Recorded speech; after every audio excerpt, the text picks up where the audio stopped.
Bismillahirrahmanirrahim. Assalamualaikum warahmatullahi wabarakatuh. Waalaikumsalam warahmatullahi wabarakatuh. Innalhamdalillah nahmaduhu wa nasta'inuhu wa nastaghfiruhu wa na'udzu billahi min shururi anfusina wa min sayyiati a'malina. May yahdihillahu fala mudilla lahu wa may yudlil fala hadiya lahu. Asyhadu an la ilaha illallah wahdahu la syarika lahu wa asyhadu anna Muhammadan abduhu wa rasuluhu la nabiyya ba'dah. Allahumma shalli wa sallim wa barik ala nabiyyina Muhammadin wa ala alihi wa ashabihi wa mawalah ma'at rabbi shrah li sadri wa yassir li amri wa hlul 'uqdatam min lisani yafqahu qawli. Allahumma 'allimna ma yanfa'una wa anfa'na bima 'allamtana. Allahumma hdina wa hdina waj'alna sababan wa sabilan liman ihtada. Segala puji hanya bagi Allah. Salawat dan salam semoga senantiasa tercurah kepada junjungan kita Nabi besar Muhammad sallallahu alaihi wasallam. Alhamdulillah, hadirin sekalian yang dirahmati Allah, kita berjumpa kembali. Sepertinya kalau di masjid kita ini yang sebelum Lebaran, yang mengisi pengajian terakhir saya, ya sebelum libur, tidak salah kita membahas tentang Lailatul Qadar dan i'tikaf ya. Dan ini yang memulai saya karena bertepatan aja waktunya, jadwalnya pas ya. Dan karena ini masih di bulan Syawal, maka saya pribadi mengucapkan taqabbalallahu minna wa minkum shalihal a'mal. Semoga Allah Subhanahu wa taala terima semua amal ibadah kita yang kita laksanakan di bulan Ramadan kemarin. Minal a'idin wal faizin, mohon maaf lahir batin, mudah-mudahan kita termasuk golongan a'idin yang kembali pada fitrah, faizin termasuk golongan mereka-mereka yang mendapatkan gelar pemenang. Dan insya Allah mudah-mudahan motivasi Syawal itu banyak kita dapatkan juga. Bagaimana Syawal itu harusnya menjadi bulan peningkatan, bagaimana Syawal ini membuktikan seseorang menjadi hamba Allah atau hamba Ramadan, ya, bagaimana Ramadan itu berhasil atau tidak dilihatnya di bulan Syawal dan lain sebagainya. Dan sekali lagi mengingatkan saya pribadi dan kita bersama bahwa Ramadan itu adalah bulan melatih. Ya. Hasil latihannya terlihat setelah kita menjalani Ramadan. Maka mudah-mudahan segala aktivitas yang kita laksanakan di bulan Ramadan dari segala macam bentuk kebaikan itu tetap bisa dipertahankan di bulan Ramadan, tetap bisa dipertahankan di luar bulan Ramadan. Kalau kita sering berbuat baik di bulan Ramadan, ya di luar bulan Ramadan jangan hilang ya berbuat baik. Jangan begitu di bulan Ramadan gemar sedekah, begitu lewat luar bulan Ramadan dan nggak pernah lagi. Begitu ditanya kok nggak sedekah lagi, ntar nunggu Ramadan tahun depan. Nggak begitu, ya. Tetap kebaikan itu harus dipertahankan. Nah yang terbaik itu dari seseorang itu madaba wa inqad, yang istiqomah walaupun mungkin jumlahnya nggak bombastis, tapi istiqomah. Maka yang dilihat dari sekian banyak aktivitas ibadah di bulan Ramadan kemarin, kira-kira yang bisa kita istiqomahkan apa? Ya, nggak menuntut semuanya, ya, karena mungkin kita juga akan ada ibadah-ibadah lainnya. Kerja kita itu ibadah kalau kita niatkan untuk mencari nafkah, menggapai ridho Allah, memenuhi kewajiban sebagai kepala rumah tangga itu ibadah juga, gitu ya. Melayani atau menjalankan tugas kita di kantor itu pun ibadah. Tentu nanti dilihat dari berbagai macam aktivitas ibadah itu mana yang bisa kita istiqomah. Itulah yang akan menjadi nilai, ya, kesuksesan kita di bulan Ramadan. Nah di sini saya karena dapat tugasnya itu berkaitan dengan sirah, berkaitan dengan sejarah, maka juga saya akan menyampaikannya materinya juga tentang sejarah. Kita di bulan Syawal.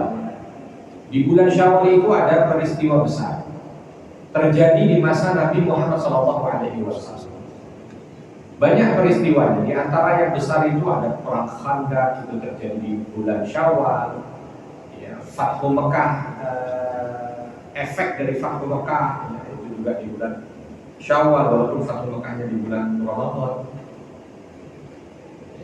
Perang Hunain itu juga sama.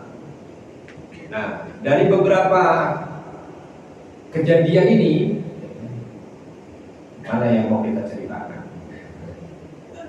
Khandaq sudah sering dengar ya, Khandaq sudah sering dengar. Perang Khandaq. Fathu Mekah juga sama. Mungkin jarang didengar Hunain. Hunain. Saya mau cerita tentang Hunain. Mudah-mudahan waktunya cukup.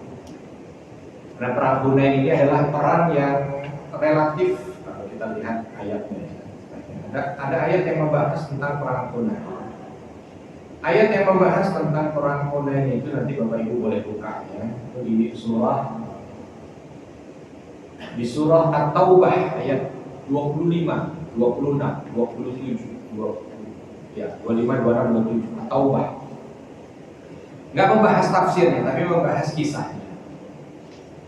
Perang Hunain. Perang Hunain ini perang setelah Fathu Mekah. Jadi kalau petanya begitu, perang Hunain ini perang setelah Fathu Mekah. Kalau kita bicara Fathu Mekah, Bapak Ibu, kalau kita bicara Fathu Mekah, yang ada di benak itu kira-kira kaum muslimin menang atau kalah? Menang. Fathu Mekah ini benar. Jumlah pasukan kita itu 10.000. Ya. Bahkan bisa membuka Mekah, Fathu Mekah itu membuka Mekah. Sehingga Mekah menjadi negara Islam yang sebelumnya menjadi negara syirik. Dibuka oleh Nabi dan kaum muslimin, bahkan dibukanya tanpa perang. Tanpa perang, Mekah langsung menjadi Islam. Ya. Nah, jarak antara Fathu Mekah dengan perang Hunain ini hanya 10 hari. 10 hari, nggak lama ya. Karena perang Hunain ini terjadi pada tanggal 10 Syawal. Artinya nggak lama ini jarak antara Fathu Mekah dengan perang Hunain. Yang hanya 10 hari. Sebelumnya menang dengan kemenangan telak, bahkan tidak pakai perang. Gambarannya kira-kira perang berikutnya bagaimana? Menang atau kalah? Hah? Menang dong, karena sebelumnya kan, walaupun ternyata kenyataannya apa? Kenyataannya menang atau kalah? Hah? Ya kan baru mau diceritain Ustaz. Ya. Kalau baru mau diceritain udah ditanya-tanya. Jadi ada ketika Allah Subhanahu wa taala dalam surah Taubah itu menceritakan tentang bagaimana perjalanan perang Hunain, itu banyak memberikan pelajaran. Yang pertama, kisahnya begini. Nabi masuk Mekah, mampu untuk membuka Mekah tanpa perang. Bahkan semua yang ada di Mekah menyerah, tidak mampu melawan, tidak ada perlawanan. Sebahagian besar masuk Islam, walau semuanya tidak masuk Islam, tapi sebahagian besar masuk Islam. Berhala semua dihancurkan, ya, sehingga bersih itu Ka'bah, tidak ada berhala lagi. Baru beberapa hari di sana, ada seorang sahabat Nabi, Abdullah Al-Aslami, tiba-tiba datang menuju ke tempat Nabi SAW. Ini sahabat ini baru saja melakukan perjalanan masuk ke kota Mekah, langsung jumpa dengan Nabi. Apa yang disampaikan Rasul? Ketika aku melewati daerah Tabuk, ketika aku melewati daerah apa itu? Mekah itu yang tinggi itu yang lagi viral, Taif. Ketika aku lewat daerah Taif menuju ke arah Mekah, aku dengar desas-desus bahwa orang Taif itu ada suku Hawazin, ada suku Sakif, ada suku beberapa suku gitu ya, yang kala itu belum Islam. Dan kala itu memang sudah sejak 10 tahun yang lalu mereka ini memusuhi Nabi, bahkan pernah melempari Nabi dengan batu.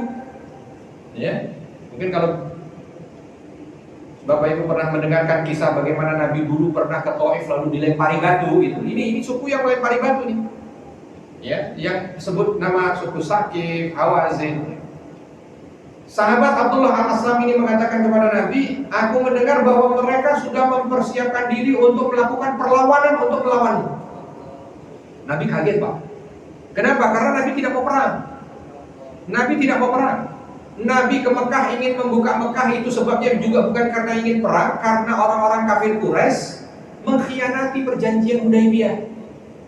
Makanya Nabi datang ke Mekah untuk menuntut pengkhianatan mereka, tapi ternyata Allah mudahkan justru membuat orang-orang kafir Quraisy kalah. Bahkan semuanya mereka sebagian besar masuk Islam gitu ya. Nah, datang ke sana dalam kondisi damai, tiba-tiba dengan berita ada orang-orang dari Taif sedang mempersiapkan kekuatan dengan jumlah yang begitu besar, hampir 20.000, ingin menyerang kaum muslimin. Yang sebenarnya di benak Nabi dan para sahabat itu tidak masuk di akal. Kenapa? Karena kalau Mekah ditaklukkan oleh orang, Taif ini senang, Pak. Kenapa? Taif sama Mekah ini sekarang ini seperti Amerika dan Rusia. Ya, seperti Amerika dan Rusia. Satu dengan yang lain saling menjatuhkan.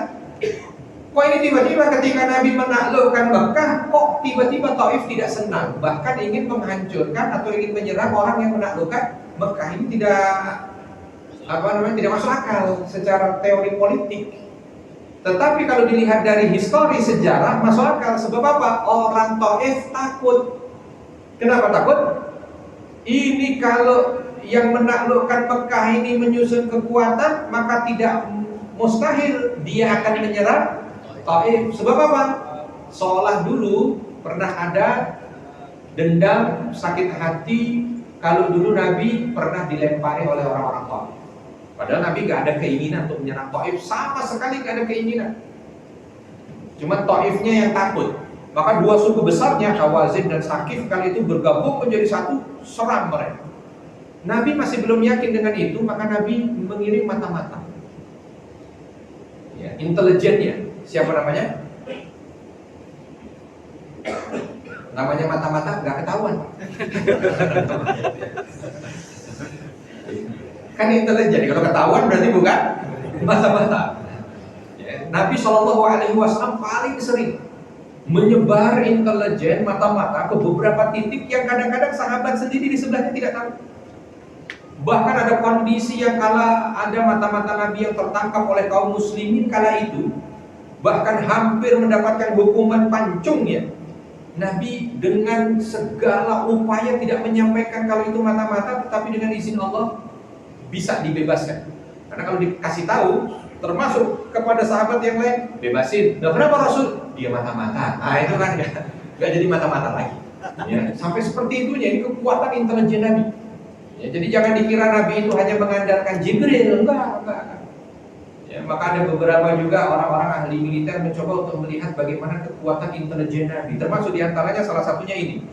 Nabi berhubungan dengan intelijen ya, karena ada beberapa yang menyebutkan dalam riwayat datang beberapa orang yang tidak dikenal juga oleh orang-orang yang ada di sana kala itu, oleh sekitaran Nabi, maksudnya ring satunya, menyampaikan berita kepada Nabi dan Nabi itu pergi lagi. Maka Nabi menyampaikan benar bahwa orang-orang Saqif dan Hawazin mereka sudah datang dengan kekuatan full. Bahkan mereka membawa semua binatang ternak mereka, membawa semua wanita mereka, membawa semua perhiasan mereka. Ini orang-orang muslim kala itu yang ada di sana langsung goncang. Ya, goncang. Waduh, ini mereka kekuatan pasukan yang dimiliki oleh dua suku ini memang bukan sembarangan. Apalagi ini kaum muslimin baru saja nyampe di situ dalam kondisi perjalanan jauh, kalaupun harus melawan mereka berat.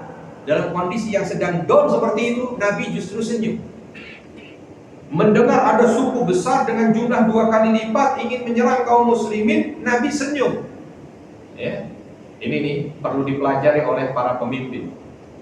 Dalam kondisi sesulit apapun, bagaimana mampu untuk bisa memanage emosi. Nabi senyum, lalu menyampaikan kepada kaum muslimin yang kali itu mukanya sedang dalam kondisi tegang semuanya. Nabi mengatakan bahwa apa yang kalian dengar, mereka mengumpulkan semua persenjataan, semua pasukan, bahkan mereka bawa kaum wanitanya, hewan ternaknya, dan semua perhiasannya, itu akan menjadi ghanimah buat kalian. Barulah itu agak sedikit terdah. Oh, kalau Nabi sudah mengatakan ada ghanimah, berarti ada pertanda bahwa peperangan itu akan dimenangkan kaum muslimin. Padahal Nabi juga nggak tahu apakah menang atau tidak menang. tapi minimal mampu untuk bisa memanage emosi dulu. Kalau udah begitu, waduh bagaimana nih, bagaimana? Kalau pemimpin bagaimana? Ya kebayang prajuritnya lebih bagaimana lagi kan? Akhirnya Nabi bikin strategi. Jumlah 10.000 nggak boleh ada yang absen. Semua yang datang dari Madinah ada berapa? 10.000, jangan absen. Karena jumlah pasukan yang akan dihadapi 20.000. Terus cek orang-orang Mekah yang baru masuk Islam yang mampu untuk ikut perang berapa orang? Kurang lebih 2.000. Ini baru syahadat, baru syahadat udah diajak perang. Baru syahadat. 2.000 kumpul masuk 2.000. Ada sebagian tambahan orang-orang yang belum masuk Islam masih kafir. Mau ikut juga. Kenapa mau ikut juga? Karena ini yang mau dihadapi siapa? Taif. Taif ini memang musuh politiknya Mekah. Oh, kamu ngadapin siapa Muhammad? Taif, katanya mau nyerang Mekah. Kalau itu kami ikut juga. Ada yang begitu ikut juga. Jadi pasukan ini pasukan yang kalau dibanding dengan peperangan-peperangan sebelumnya itu yang unik. Di dalamnya ada yang Islamnya sudah kuat banget, di dalamnya ada yang baru 2-3 hari masuk Islam, di dalamnya ada yang kafir. Bahkan Nabi kala itu ada beberapa momen penting. Senjata dihitung nggak cukup. Lalu Nabi panggil beberapa pemuka orang kafir Quraisy yang kala itu masih kafir, di antaranya Sofwan bin Umayyah.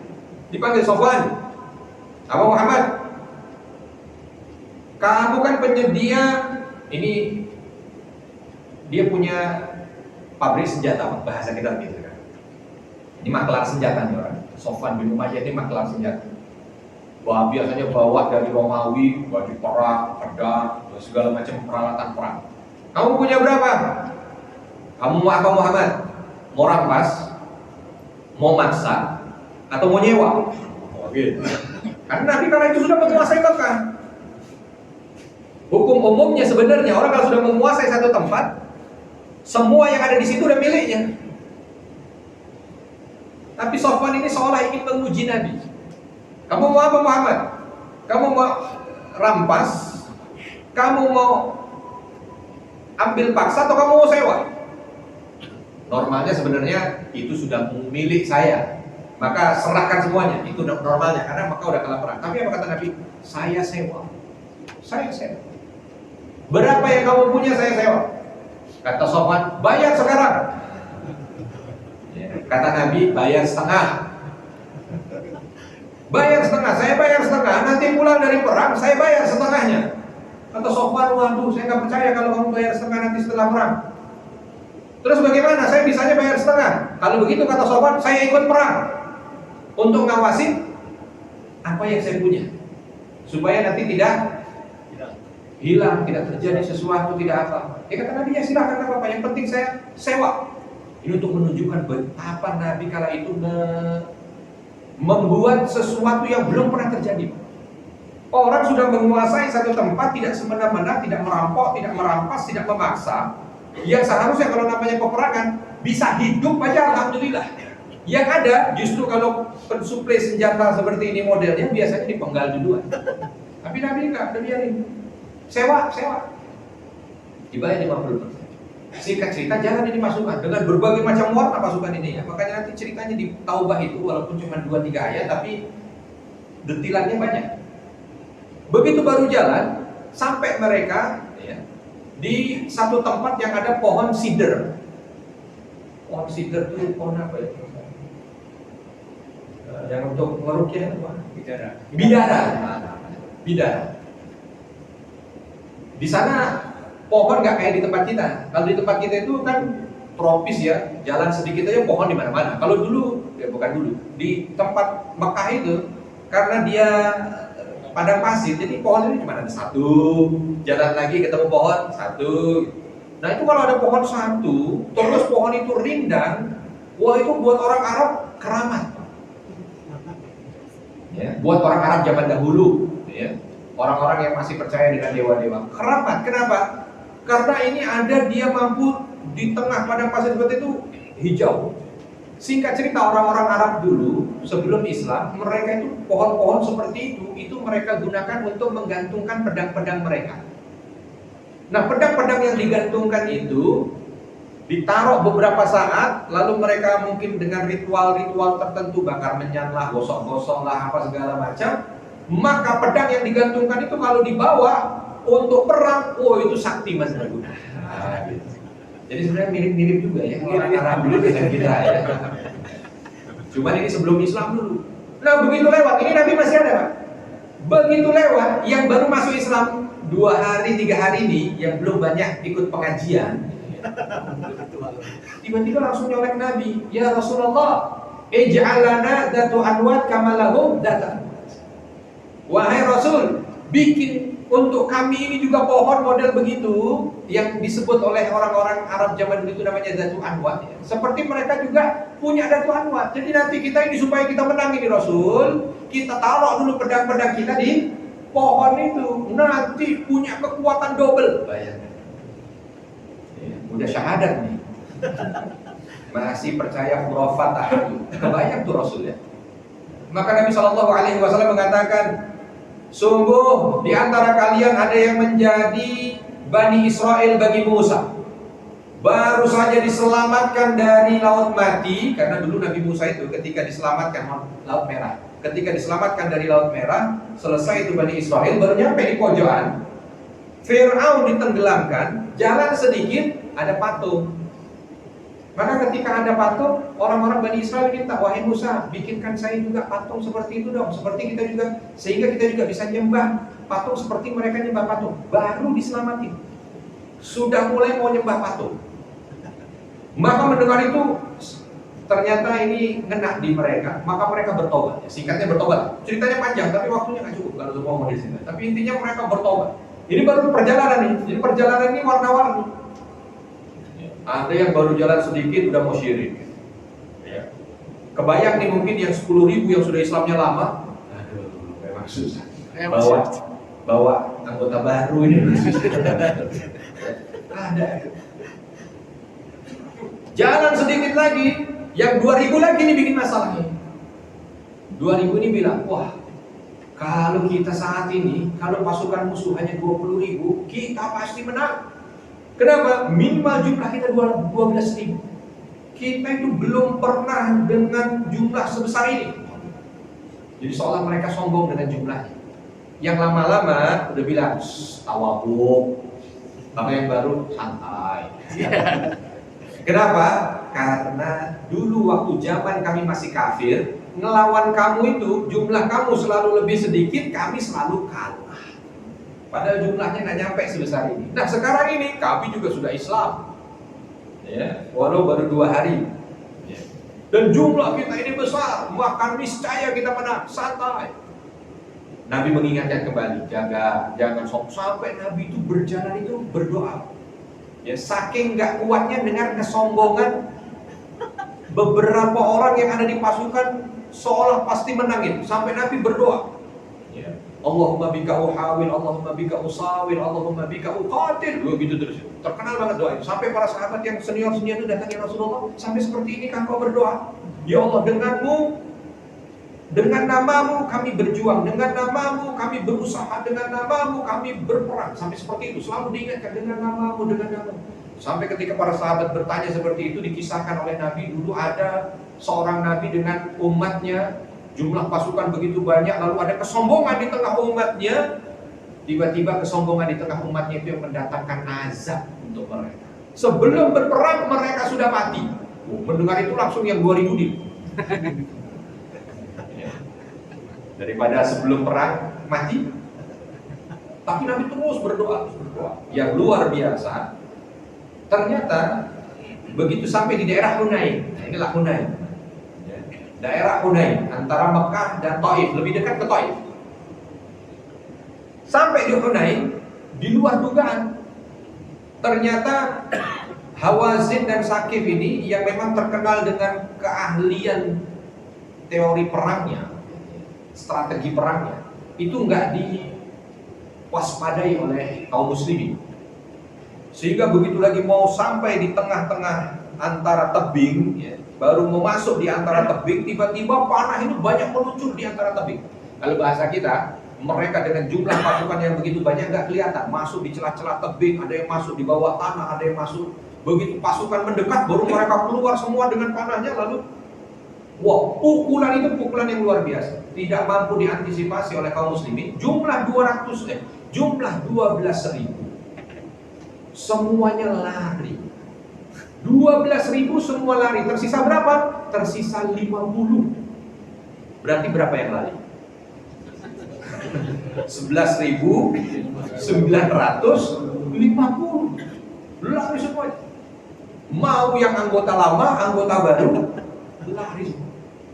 Yang tidak lari hanya 50. Dan di situ Nabi kala itu hanya naik bighal. Naik bighal itu seperti apa ya? Seperti keledai, tapi agak sedikit tinggi.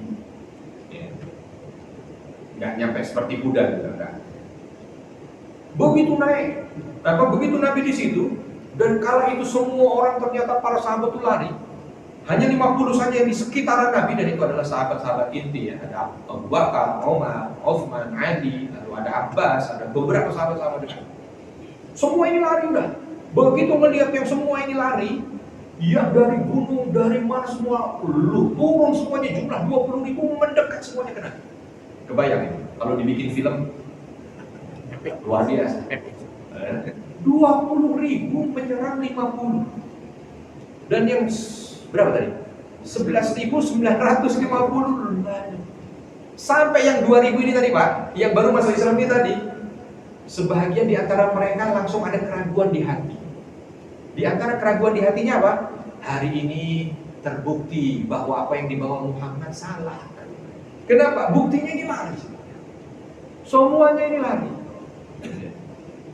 Di antaranya ada yang luar biasa juga. Ada satu orang yang dia itu munafik ternyata. Ngaku Islam. Tapi ternyata ngaku Islam itu dalam rangka untuk membalas dendam kepada Nabi. Begitu dalam kondisi yang seperti itu, dia lihat sebagian besar itu pada lari. Tadi awalnya dia ikut lari juga. Tapi begitu dia ingat, saya kan bukan mau lari, saya mau bunuh Muhammad. Akhirnya dibalik lagi. Balik dengan niatan, dia masukkan itu sancaknya ya. Kalau orang Arab itu ada kalau kita kan keris ya Pak ya. Kalau mereka itu ada senjata yang agak melengkung begini yang dimasukkan ke sini. Yang itu sudah dilumuri dengan racun.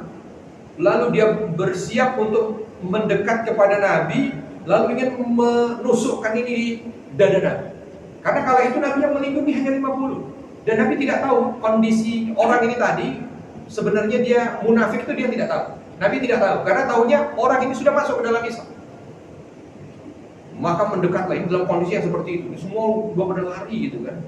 Mendekat orang ini, dan ketika mendekat, Nabi dalam kondisi yang masih melawan pedang-pedang musuh yang sedang berada di atas beliau. Ini tiba-tiba mendekat. Nabi ketika melihat sahabatnya mendekat itu, karena tahu ini adalah orang yang sudah masuk Islam gitu ya. Nabi merasa bahwa ini sudah menjadi sahabat. Maka Nabi hanya tersenyum saja melihat sahabat ini.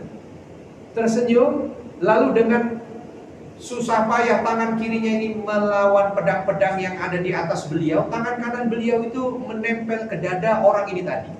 Lalu mengatakan, Maha suci Allah yang telah banyak memberikan kebaikan kepadamu. Nabi sebenarnya hanya husnudzon saja. Di antara 11.000 yang lain pada lari, ini mendekat. Maka Nabi husnudzon. Sehingga untuk menyambut orang yang ingin membantu beliau itu, beliau pindahkan dengan cepat pedang ke tangan kiri, lalu beliau menyambutnya dengan doa. Tetapi ternyata luar biasa buat orang ini tadi. Ketika, ini menurut pengakuan orang ini, ketika tangan Nabi itu menempel di dadaku dan mendoakan itu, seolah hancur semua niat buruk wujud Nabi. Dan belum pernah aku jumpa orang yang seperti itu murni niat baiknya. Hanya dengan senyumannya dan doanya itu tadi. Maka ketika Nabi kembali memperhatikan pedang-pedang yang ada di atasnya, aku keluarkan senjataku ini, aku hancurkan semua yang ada di sekitar Nabi. Luar biasa. Makanya tidak salah ketika ada orang mengatakan suuzon itu menghancurkan, husnudzon itu mengundang kebaikan. Mengundang Nabi hanya husnudzon. Tidak tahu Nabi sampai detik itu kecuali nanti diceritakan orang ini akan datang kepada Nabi di Zirah dan akan menyampaikan seperti itu. Lalu Nabi hanya mengatakan takdir Allah jauh lebih baik. Lebih baik untukku karena engkau tidak membunuhkan, dan lebih baik untukku karena engkau terselamatkan dari kekufuran.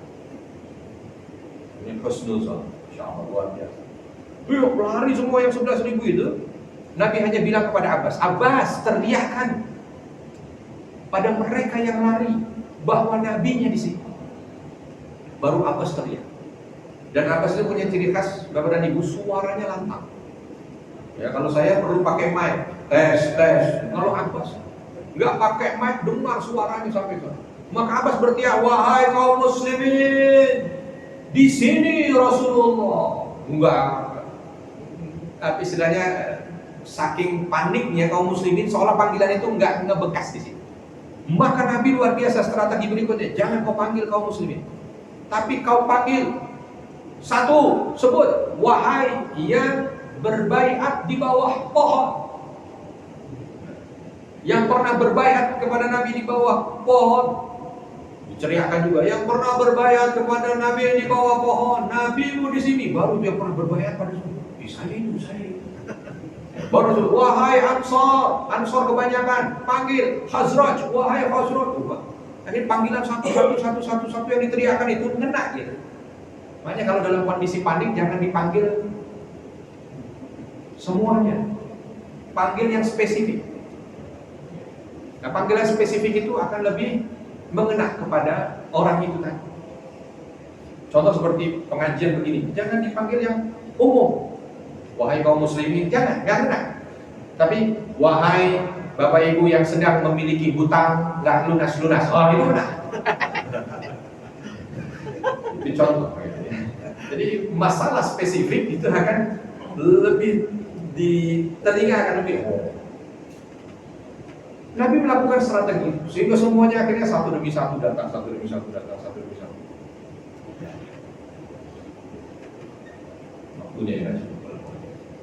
Singkat cerita, ketika mereka semua datang, mampu untuk kembali bersatu, baru mereka sadar, mereka taubat, mereka sudah meninggalkan nabinya, maka mereka akhirnya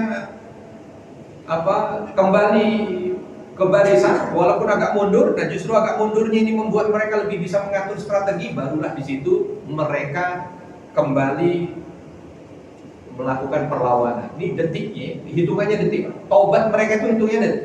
Ketika meninggalkan nabinya, mereka merasa bermaksiat. Lalu ketika mendengar panggilan dari Abbas bin Abdul Muttalib, mereka balik lagi. Di saat balik, mereka bertobat. Nah, di saat itulah taubat mereka itu diterima Allah. Allah kirimkan bantuan malaikat. Jadi taubat itu mengundang pertolongan Allah. Nabi yang mengatakan, kalau tidak pasukan kaum muslimin ini bertobat di Hunain, maka mungkin pertolongan Allah tidak ada. Karena pertolongan Allah itu datang di saat pertobatan itu ada. Beda dengan Badar. Badar itu dari pertama kali pertempuran kaum muslimin sudah langsung ditolong oleh Allah. Tapi kalau di Hunain tidak. Ya, di Hunain itu pertolongan Allah hadir di saat kaum muslimin ini taubat kepada Allah. Ya tentu ini tidak pakai ritual khusus, enggak. Taubatnya mereka beristighfar kepada Allah, bertobat, akhirnya balik lagi dan akhirnya membantu Rasul. Itulah dia bukti taubat mereka. Allah berikan pertolongan. Ya, pelajaran berikutnya, jangan sembarang, jangan sepelekan taubat. Ya. Terkadang taubat dari segala aktivitas dosa yang dilakukan oleh seorang hamba, itulah dia kunci pertolongan. Makanya terkadang ada orang itu yang di saat melakukan maksiat itu anugerah sebenarnya buat dia. Duh, mana itu mau maksiat anugerah? Ya, sebab kalau dia bermaksiat ada kemungkinan bertobat. Ya kalau nggak pernah maksiat, gimana bertobatnya? Ya. Cuma jangan kebablasan kalau maksiat terus tanpa tobat, itu laknat. Ya. Tapi ketika dia pernah bermaksiat, lalu dia sadar, tobat, nah ini anugerah dibuat dia. Maksiatnya itu jadi anugerah. Kenapa? Taubat itu ibadah yang bisa menarik pertolongan Allah Subhanahu wa taala. Taubat adalah ibadah yang bisa menarik pertolongan Allah Subhanahu wa taala dalam waktu cepat. Makanya Khalid bin Walid mengambil nih prinsip ini. Dalam beberapa peperangan itu beliau senantiasa, Salahuddin Al-Ayyubi mengambil prinsip ini. Dalam beberapa peperangan beliau selalu meminta sebelum peperangan pasukan itu bertobat. Ingat maksiat kalian, tobat. Disuruh ingat maksiat. Maksiat saya pernah bohongin komandan, tobat. Tobat. Kenapa? Kunci pertolongan Allah. Peperangan berlangsung, pertolongan malaikat datang, kaum muslimin menang. Menangnya bukan sembarangan, menang luar biasa sampai semua yang sudah dibawa itu betul menjadi ghanimah. Ghanimah yang sudah diambil begitu banyak jumlahnya dan kaum muslimin belum pernah mendapatkan ghanimah yang sebesar itu, enggak langsung dibagi oleh Nabi. Tidak langsung dibagi. Dibawa semuanya, bawa. Sampai di sana, sampai di Ji'ronah namanya. Kalau Bapak Ibu pernah ke Mekah, biasanya ada city tournya ke Ji'ronah. Ya, Ji'ronah ini tempat mikot juga. Di sini ada peristiwa penting. Begitu sampai di sini, Nabi baru bagi ghanimah. Baru dibagi ghanimah. Tetapi ghanimah itu dengan jumlah yang begitu besar belum pernah kaum muslimin mendapatkan sebesar itu harta rampasan perang itu. Nabi bagi dikasih ke 2000 yang baru masuk Islam. Sebahagian kepada kaum muhajirin, tapi dikit. Ansor nggak dapat apa-apa. Yang asli Madinah kan, yang 2000 itu sampai datang, Muhammad, ini gimana saya baginya? Ambil. Ini sepenuh apa? Ambil semaumu. Tapi yang Islamnya sudah lama, jangan. Sampai ada sesuatu yang membuat kondisi kaum muslimin kala itu sedikit bergejolak. Sebab yang 2000 yang dari awal sumber masalah, begitu dapat ghanimah semua dikasih mereka. Paling banyak.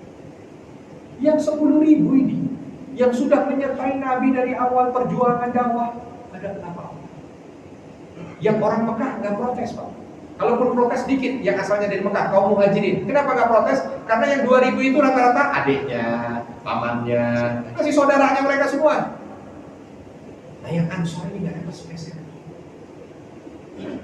Apa yang terjadi? Kita akan lanjutkan di bulan depan. Ya, karena di situ pergolakan luar biasa yang terjadi di Ji'ronah itu tadi, bahkan sampai Nabi harus menangis karena ternyata gejolak yang disebabkan oleh dunia ini hampir saja memporak-porandakan keimanan kaum muslim. Bagaimana itu nanti kita akan ceritakan insya Allah di bulan Syawal tahun depan. Lama amat. Baik, kalau ada kesalahan saya mohon maaf, dan kepada Allah mengampun. Masih ada waktu kita di maghrib kita untuk sholat bahagia. Subhanallah wa bihamdihi asyhadu an la ilaha illa anta astaghfiruka wa atubu ilaik. Assalamualaikum warahmatullahi wabarakatuh.